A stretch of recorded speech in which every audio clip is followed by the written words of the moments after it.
All right, I've had a week off on the couch, recuperating from actually finally catching the dreaded lurgy, which is COVID. I'm fine, by the way. I'm no sicker than other people have gotten, so I'm totally fine. But I did spend the week on the couch watching trashy television and wondering what I was going to talk about on my next video. And I thought, let's talk about Omega. The Omega Seamaster, to be exact, because I have one, and as you know, I love it. I think it's an amazing watch. It's versatile, and it looks fantastic, and the ingenuity behind it is unbelievable. Today, I've got two Omega Seamaster Diver 300Ms, which I will go into detail over, one of which is mine, which is the titanium and ceramic bezel, sorry, with a rubber strap, and rose gold, and we'll go into what compound exactly that is in this video, with steel, which happens to be my wife's. So I've taken that secretly from her watch winder to do this video. But yeah, we walked into the store to get this watch, so my wife's watch. They accidentally bought out this watch, to which my wife was like, "Oh no," and I was like, "Oh yeah." I put that on and I was like, well, actually my wife was like, "You need to have that watch." So I think I ended up winning that day for sure. So let's start with the history. So in 1957, when scuba diving was kind of en vogue as a sport, Omega rolled out a trio of master watches: the Speedmaster, the Railmaster, and the Seamaster 300. And unlike its predecessor, the Seamaster 300 was designed for underwater use. Ironically, the Seamaster 300 could only dive to depths of 200 meters, which Omega claimed at the time was due to equipment limitations, not the actual watch's limitations, i.e. their ingenuity far surpassed that of the materials that were available to them at the time. Look, in continuing the tradition of Omega as the go-to watch for divers, famed oceanographer Jacques Cousteau team wore the Omega Seamaster 300 watches during the 1963 Conshelf 2 experiments in the Red Sea. Over the span of 3 increasingly longer dives, Cousteau aimed to prove man could live and work on the sea floor. By the mid-1990s, the Omega Seamaster had fallen slightly out of popularity, giving way to new iterations of the Omega Seamaster Professional, which was a new fan favorite. However, the Omega Seamaster 300 received a major boom when it was selected as the James Bond watch. Although James Bond's author Ian Fleming included a Rolex watch in his novel and even wore a Rolex himself, Omega pushed Rolex out of the film, as the costume designer noted Omega was more historically relevant to the British Royal Navy and, in turn, the James Bond character. Therefore, Pierce Brosnan's James Bond wore an Omega Quartz Seamaster Professional 300 in the film GoldenEye in '95. And for the next 3 Bond films, Brosnan sported the Omega Seamaster 300, Automatic Chronometer, In Tomorrow Never Dies, The World Is Not Enough, and Die Another Day.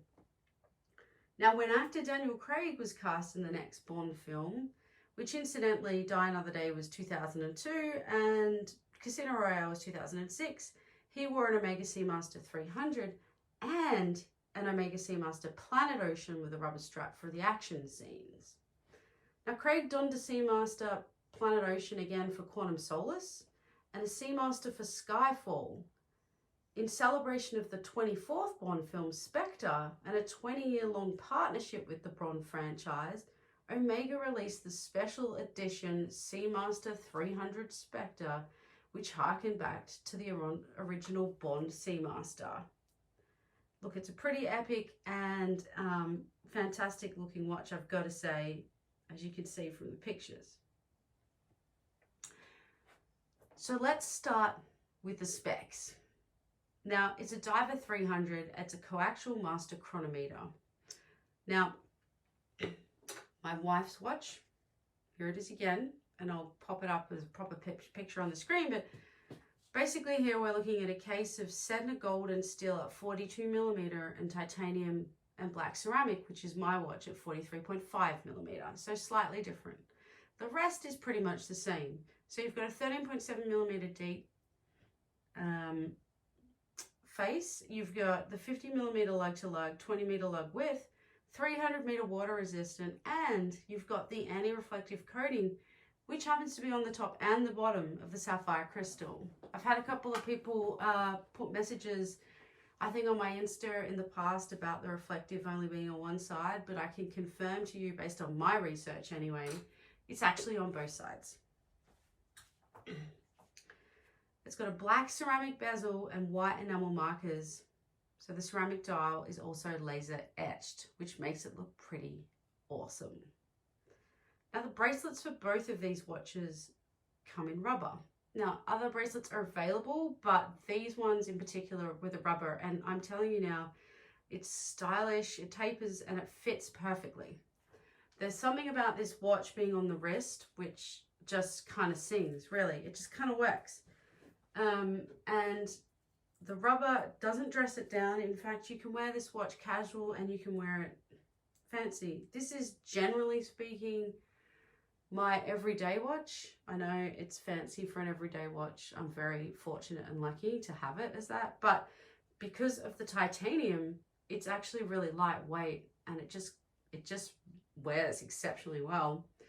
And I've been able to wear this in an office job with suits and corporate attire, and then just, you know, on the golf course.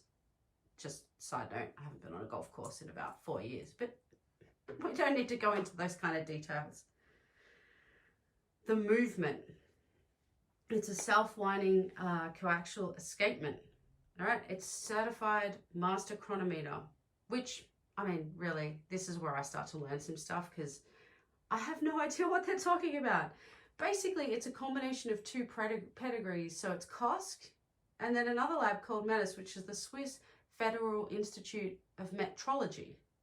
So basically, it means the watch has been certified twice, and it's passed 8 different tests under METIS relating to the quality, durability, and the accuracy of the watch to plus or minus 5 seconds, which is pretty exceptional.